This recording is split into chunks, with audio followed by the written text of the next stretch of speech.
जिला कुरम में क़याम अमन के लिए कोहाट में ग्रैंड अमन जिरगा में फ़रीक़ैन के दरमियान मुआहिदे को तकरीबन हतमी शक्ल दे दी गई। फ़रीक़ैन के दस्तखत के बाद मुमकिना तौर पर आज दिन 11 बजे तक फैसला मुतवक्के है। मुजव्वज़ा मुआहिदे के मुताबिक दोनों फ़रीक़ैन भारी हथियार हुकूमत को देने पर आमादा हो गए हैं। कोहाट फोर्ट में ग्रैंड अमन जिरगे का इनेकाद किया गया। जिरगे में सरकारी हुक्काम ने भी शिरकत की। गुज़िश्ता रोज़ जिला कुरम के इलाके मकल में हेलीकॉप्टर के जरिए मुतासरीन के लिए अद्वियात और दीगर ज़रूरी सामान पहुंचाया गया। ज़िले इंतज़ामिया के मुताबिक हेलीकॉप्टर के जरिए मरीजों समेत फंसे हुए 40 अफराद को मुंतकिल किया गया। जिला कुरम में पारा चनार पेशावर मरकजी शाहरा समेत अपर कुरम के मुतादिद रास्ते 2.5 माह से बंद हैं। पारा चनार समेत अपर कुरम के 100 से ज़ायद देहात में अशिया खुरनोश, अद्वियात, पेट्रोल समेत ज़रूरी अशिया की किल्लत है। रास्तों की बंदिश के खिलाफ कुरम प्रेस क्लब पर 9 रोज़ से एहतजाजी धरना दिया जा रहा है।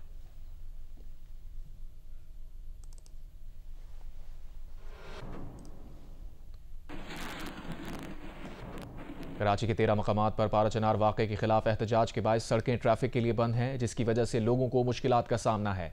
कौन कौन सी सड़कें बंद हैं, तफसीलात जानते हैं नुमाइंदा जियो न्यूज़ राहील सलमान से। राहील, बताइएगा क्या डिटेल्स हैं? जी अवैध शहर के 13 मकामात हैं जहाँ पर इस वक्त एहतजाज जारी है और उसकी वजह से सड़कें ट्रैफिक के लिए मुकम्मल तौर पर बंद है। जो मेन आर्टरीज है शहर की, उसमें शारा फैसल, एमएजे रोड, यूनिवर्सिटी रोड और नॉर्थ नाजवात का रोड शामिल है।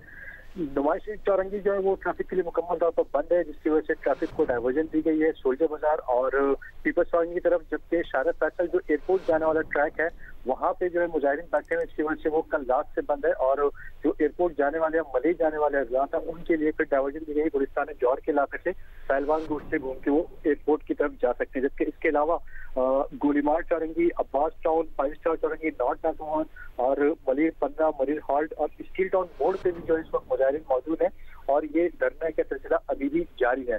शहर के इस वक्त 13 मकामात हैं, जिसमें जबकि सबसे अहम जो इस वक्त सारे पाकिस्तान है वहाँ अंचोली के मकाम पर जो है वो एहतजाज का सिलसिला जारी है, जिसकी वजह से अब जो रात में हैवी ट्रैफिक निकलता है, जो अंदरूनी मुल्क रवाना होता है, जो कंटेनर रवाना होते हैं यहाँ से, अब वो भी जो है वो स्टक हो गए हैं। जी राहील सलमान, हमारे नाजरीन को एक बार फिर बताइएगा, जो लोग एयरपोर्ट जाना चाहते हैं, आपने इसकी डिटेल्स बताई हैं, ऑल्टरनेट रास्तों पर भी कुछ प्रेशर नज़र आ रहा है।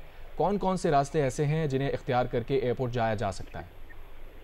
देखिए, एयरपोर्ट के लिए जो है वो शहर भर से ट्रैफिक पहुंचता है। शारा फैसल और नाता खान ब्रिज के थ्रू एयरपोर्ट पहुंचा जाता है, लेकिन नाता खान ब्रिज जैसे ही खत्म होता है तो उस मकाम पे मुजाहिरीन मौजूद हैं, जिसकी वजह से अब एयरपोर्ट जाने के लिए मुतबादिल रूट्स दिए गए थे कि जहाँ से कि गुलिस्तान जौहर का इलाका यूज करते हुए पहलवान गोट की तरफ पहुंचा जाए और पहलवान गोट से फिर पुराने एयरपोर्ट के थ्रू नए एयरपोर्ट पे जाया जा सकता है। जबकि इसी तरह अगर डिफेंस और क्लिफ्टन और मलिर के दीगर एरियाज के लोग अगर वहाँ पे जाना चाहें तो उनके लिए फिर कोरंगी और शाफी कॉलोनी को मिलाने वाला ब्रिज एक है, जो कि कोरंगी सिंगल चौरंगी से उसका रास्ता निकलता है, वहां से पहुंचकर फिर एयरपोर्ट जाया जा सकता है स्टार गेट के थ्रू। तो ये मुख्तलिफ डाइवर्जन दी गई ट्रैफिक पुलिस हुक्काम की जानिब से, जिन्हें इस्तेमाल किया जा सकता है एयरपोर्ट पहुंचने के लिए। कि इसी तरह जो शहर के दीगर इलाके हैं जिन मकामात पर अभी भी एहतजाज का सिलसिला जारी है, तो उन तमाम मकामात पर डाइवर्जन दी गई है। ट्रैफिक पुलिस की इस वक्त भी मौजूद है सड़कों पर और अब्बास टाउन में इस तरह से अभी भी एहतजाज का सिलसिला जारी है, वहाँ पे भी जो है वो ट्रैफिक डाइवर्जन दी गई है। नॉर्थ नाजवान में 5 स्टार चौरंगी पर मुजाहिरीन बैठे हुए, वहाँ पे भी डाइवर्जन दे दी गई है। जबकि इसके अलावा गोलीमार चौरंगी पर भी मुजाहिरीन धरना दिए बैठे हैं और वहाँ पे भी ट्रैफिक को जो है मुतबादिल रास्ते दिए गए। ट्रैफिक की सूरत हाल, अगर ओवरऑल हम शहर की सूरत हाल पर बात करें तो इन 13 मकामात पर धरनों की वजह से ट्रैफिक बहुत ज्यादा डिस्टर्बेंस बहुत ज्यादा है। शहरियों को मुश्किलात का सामने, जो आधे घंटे का सफर अगर लेट से किसी जगह पर होता था तो वो अब कई घंटों पर फैल गया, क्योंकि मुतबादिल रास्तों पर भी जो वो ट्रैफिक का फ्लो बहुत ज्यादा बढ़ गया, इस वजह से शहरियों को भी शदीद मुश्किलात का सामना करना पड़ रहा है। कराची के 13 मकामात पर पारा चनार वाक़े के खिलाफ एहतजाज के बाद सड़कें बंद होने की वजह से लोगों को मुश्किलात का सामना है और जहां जहां एहतजाज हो रहा है वहां डाइवर्जन्स भी दिए गए हैं। ट्रैफिक पुलिस भी ऑन ग्राउंड मौजूद है, लेकिन ऑल्टरनेट रास्तों पर भी इस वक्त रश नज़र आ रहा है। राहील सलमान अपडेट कर रहे थे, बहुत शुक्रिया आपका।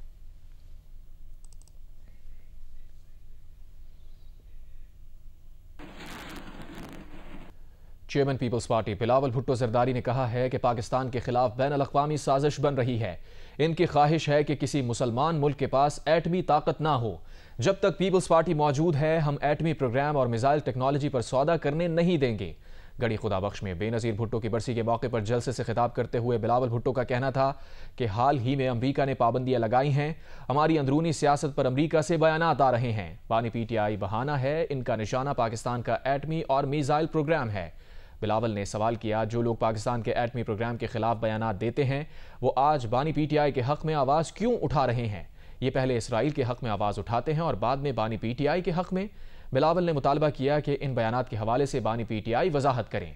पीटीआई और उसके बानी को इन बयानात की मजम्मत करनी चाहिए। DGISPR lieutenant general Ahmed Sharif Chaudhry ने कहा कि 9 मई के मनसूबा साज और असल घिनौने किरदारों को कैफिर किरदार तक पहुंचाने तक इंसाफ का सिलसिला चलता रहेगा। बयानिया बनाया गया कि 9 मई फॉल्स फ्लैग था, फौज ने खुद कराया, लोग प्लांटेड थे। अब अगर इन्हीं लोगों को सजाएं मिल रही हैं तो इंतशारियों को खुश होना चाहिए। रिटायर्ड फैज हमीद से मुतालिक सवाल पर कहा, कोई भी अफसर रियासत पर सियासत को मुकद्दम रखेगा तो उसे जवाब देना पड़ेगा। फौज में कोई शख्स अपने ओहदे को ज़ाती फ़ायदे या सियासी एजेंडे के लिए इस्तेमाल करता है तो खुद एहतसाबी का निज़ाम हरकत में आ जाता है। 9 मई के साने से जुड़े वाक़यात हैं, इनका जब कोई कानूनी तौर पे और अखलाकी तौर पे जवाज़ नहीं है और उसको आप किसी तरीके से डिफेंड नहीं कर सकते, तो फिर मिलिट्री कोर्ट्स का जो प्रोसेस है उस पे एक प्रोपेगेंडा बनाया जाता है। जबकि दिलचस्प बात तो ये है कि कुछ अर्सा पहले जो अभी नासिर इस पे बात कर रहे हैं वो खुद इन कोर्ट्स के बहुत बड़े दाई होते थे। कुछ अर्सा पहले तो ये बयानिया बनाया जा रहा था कि ये जो एहतजाजी इंतशारी हैं ये तो एजेंसियों के बंदे हैं, ये तो प्लांटेड लोग हैं और ये किसी बड़ी गहरी साजिश के तहत फौज ने खुद हमले करवाए हैं। फॉल्स फ्लैग तो चलें, अगर ये हमने अपनी एजेंसियों के बंदों को खुद अपने कानून के तहत सजाएं दे दी हैं तो इन इंतशारियों को तो खुश होना चाहिए। अब वो परेशान है।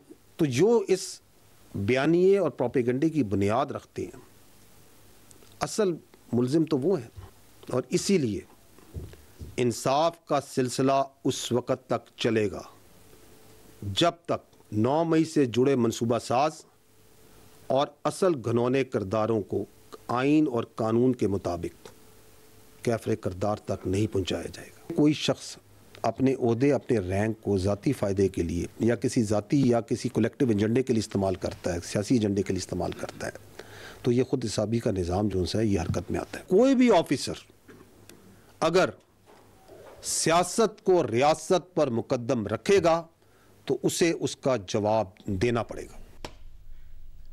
DGISPR lieutenant general Ahmed Sharif Chaudhry ने कहा है कि 26 नवंबर को सियासी दहशतगर्दी की गई। इस्लामाबाद में तैनात किसी सिक्योरिटी अहलकार के पास आतिशी असला नहीं था। सियासी क़यादत के भागने की झगहसाई से बचने के लिए कारकुनों की हलाकत का बयानिया बनाया गया, फेक न्यूज़ का सहारा लिया गया। उनको एतमाद है कि ये कोई भी झूठ बेच सकते हैं। इंतशारी सियासत का कंट्रोल मुल्क में मौजूद सियासी क़यादत के बजाय बैरून मुल्क मौजूद सोशल मीडिया के पास है।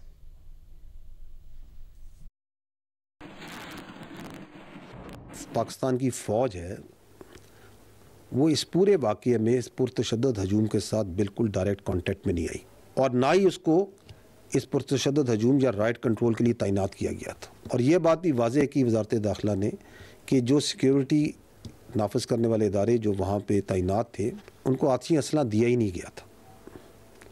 और जब वो सियासी क़यादत वहाँ से भागी, मफरूर हुई, तो आपने देखा कि एक पहले से तैयार शुदा सोशल मीडिया कंटेंट और फेक कंटेंट को बड़ी स्पीड के साथ डाला गया। कीलों से लगे डंडे लेकर, आतिशी असला लेकर, टीयर गैस शेल लेकर धावा बोलते हैं, पुलिस और रेंजर्स पर हमले करते हैं, उनको शहीद करते हैं। तो ये सियासी एहतजाज नहीं, ये सियासी दहशतगर्दी है। अगर आप इस पर गौर करें तो इसका जो सबसे बड़ा इनेबलर है वो फेक न्यूज़ और झूठा प्रोपेगेंडा करने की सलाहियत है, जो कि इसके मनसूबा साजों को, सहूलतकारों को ये एतमाद देता है वो कुछ भी बेच सकते हैं। नहीं तो सैकड़ों, नहीं तो हज़ारों उनके जो एहतजाजी हैं वो शहीद हो गए। ये बयानिया बनाओ और बेचो। कि ये जो इंतशारी सियासत है इसका कंट्रोल मुल्क में मौजूद, अंदरूने मुल्क मौजूद सियासी लीडरान के पास नहीं, बल्कि मुल्क से बाहर चलने वाले सोशल मीडिया के पास है। वज़ीर आज़म शहबाज शरीफ ने कहा है कि एक तरफ अफगानिस्तान की जानिब से ताल्लुकात बढ़ाने का पैगाम दिया जा रहा है और दूसरी तरफ कलअदम TTP को खुली छूट दी जा रही है। ये दो अमली कबूल नहीं। काबीना इजलास से खिताब करते हुए वज़ीर आज़म का कहना था कि कलअदम TTP आज भी अफगानिस्तान से ऑपरेट कर रही है। अफगानिस्तान को बारहा कहा है कि कलअदम तंजीम वहाँ से ऑपरेट करेगी तो ये कबूल नहीं। वज़ीर आज़म ने कहा कि दहशतगर्दी के खिलाफ ठोस हिकमत अमली पर अफगान हुकूमत से बातचीत के लिए तैयार हैं। वज़ीर आज़म ने वाज़ेह किया कि पाकिस्तान अपनी सालमियत के भरपूर दिफा का हक रखता है।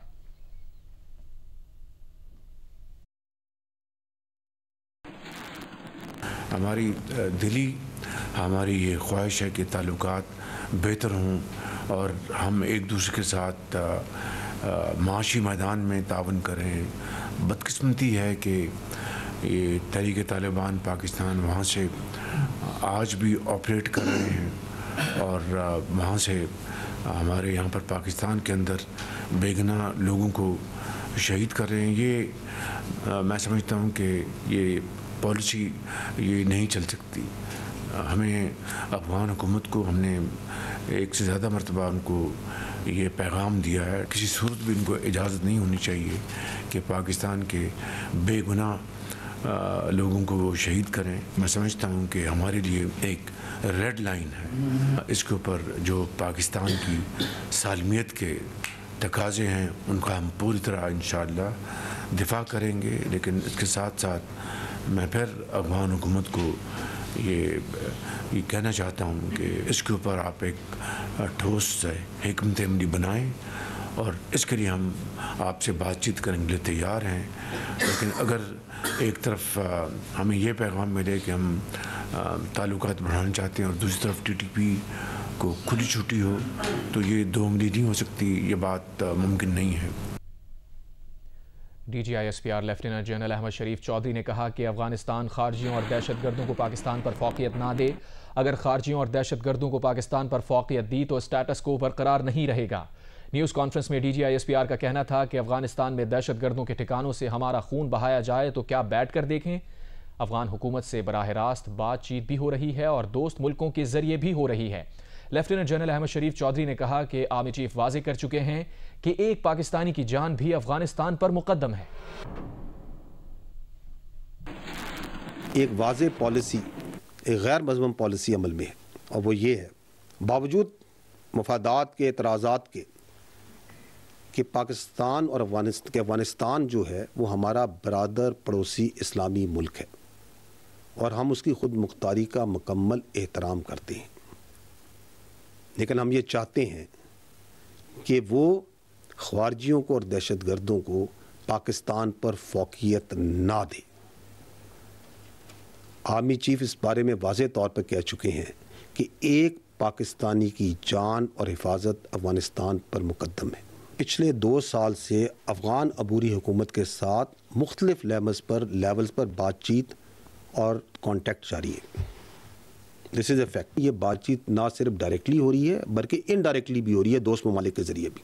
और अफ़गान अबूरी हुकूमत को ये बावर कराया जाता है कि आप फितना और ख़वारिज और दहशतगर्दों को सहूलतकारी जो उनकी ज़मीन से हो रही है उसको रोकें।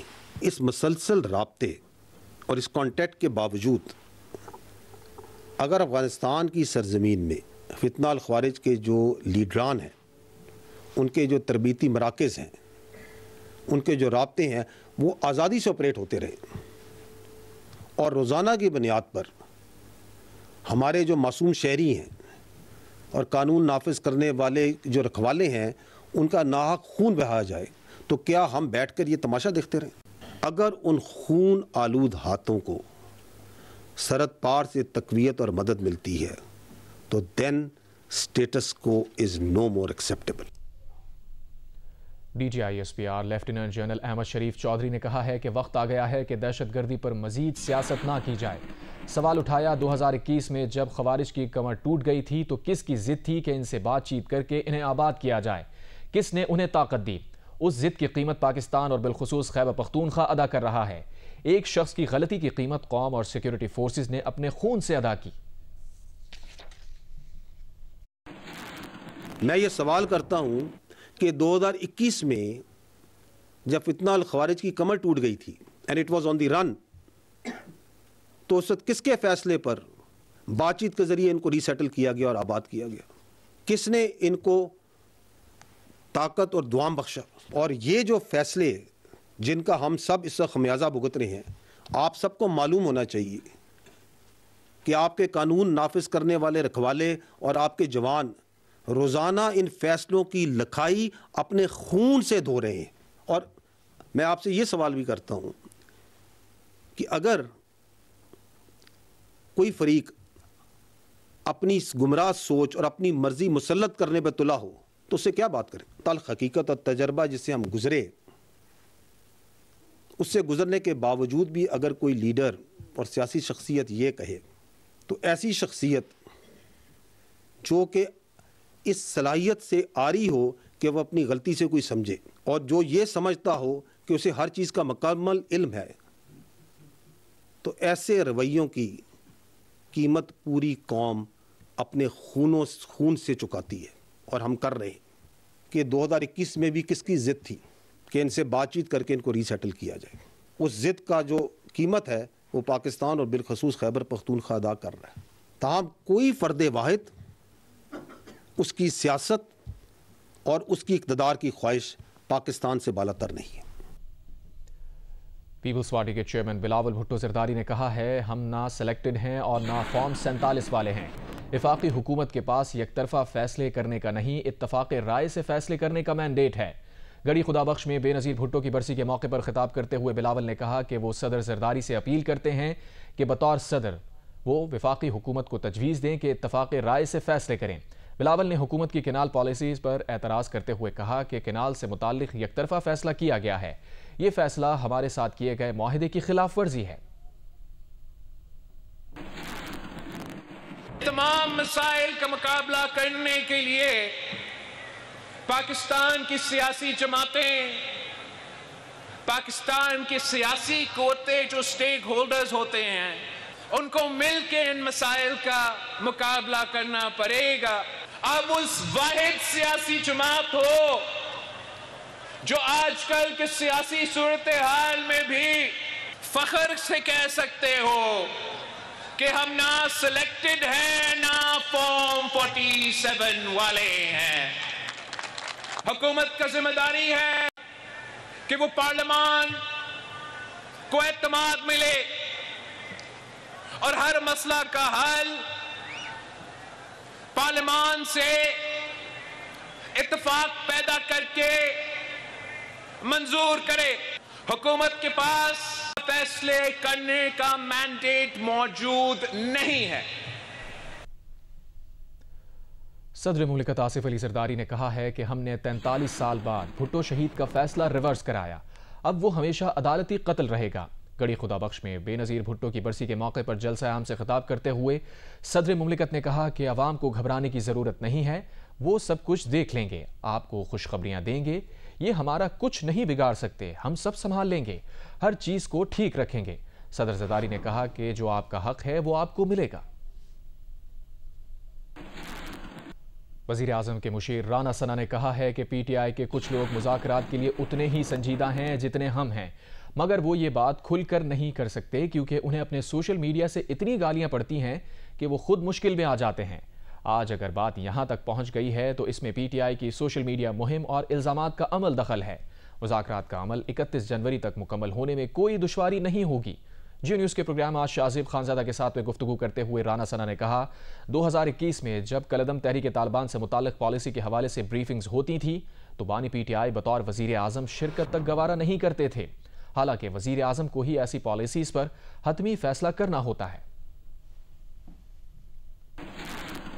PTI का जो सोशल मीडिया जिस किस्म की कंपेन कर रहा है, जिस किस्म की वहाँ पे एलिगेशंस और जिस किस्म की मुहिमजोई जो है वो की जाती है, ये सारी चीजें जो है ये यहाँ तक बात के पहुँचने में जो है इन सारी चीजों का जो है वो अमल दखल है। टेबल पे आने और बैठ के इन चीजों को सुलझाने के अलावा आप मुझे बताएं कि इसके अलावा फिर और रास्ता क्या? ये बात PTI के जो दोस्त हैं, जो जिनमें से कुछ लोग इस मामले में उतने ही संजीदा हैं या उस बात को आगे बढ़ाना चाहते हैं जितना हम चाहते हैं, लेकिन उनकी मुश्किल ये है कि वो ये बात कर नहीं सकते, क्योंकि अगर वो ये बात करें तो वो खुद बताते हैं कि हमें इतनी गालियां पड़ती हैं और हमारी इतनी ट्रोलिंग होती है कि हम तो मुश्किल में जो है वो आ जाते हैं। जब ये ब्रीफिंग्स होती थी तो क्या ये ब्रीफिंग जो है इनमें वज़ीर-ए-आज़म की प्रेजेंस जो है वो जरूरी नहीं हुआ करती थी? उन्होंने कभी ये गवारा ना किया कि वो अपनी प्रेजेंस पे जो है वो ये ब्रीफिंग्स करवाएं और वहाँ पे अपोजिशन के ख्यालात को भी सुने। लेकिन वज़ीर-ए-आज़म ने जो कि अल्टीमेट पॉलिसी जिसने फाइनल करनी थी, उन्होंने कभी भी उन ब्रीफिंग्स में आना जो है वो मुनासिब नहीं समझा। और मैं समझता हूँ कि ये अमल जो है इसको 31 जनवरी से तक मुकम्मल करने में कोई दुश्वारी नहीं होगी। पीटीआई के तर्जुमान शेख वकास अकरम ने कहा है कि 9 मई से मुताल्लिक हम सीसीटीवी वीडियो का मुतालबा कर रहे हैं। 9 मई मामला हकीकी शवाहिद सीसीटीवी फुटेज की बुनियाद पर आला सतह पर आज़ादाना अदालती तहकीकात से ही हल होगा। हमारा मौक़िफ़ है कि सिविलियन का मिलिट्री ट्रायल नहीं होना चाहिए। वर्कर्स पर जो इल्ज़ामात लगाए गए उसके ठोस शवाहिद मौजूद नहीं। शेख वकास अकरम ने कहा कि रियासत की जानिब से गलत रवैया अपनाकर शहरियों को दहशतगर्द बनाकर पेश किया जा रहा है। टीटीपी के लोग पीडीएम के दौरे हुकूमत में यहाँ लाए गए, उसके सबूत मौजूद हैं।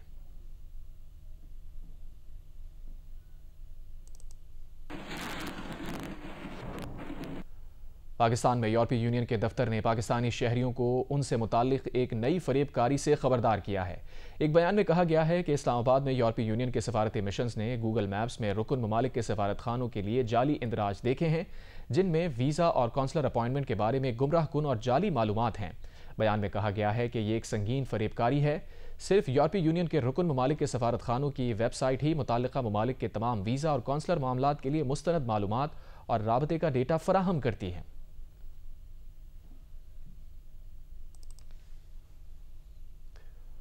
अब कुछ बात मौसम की। मलिका कोसार मरी में एक मरतबा फिर बर्फबारी का सिलसिला शुरू हो चुका है।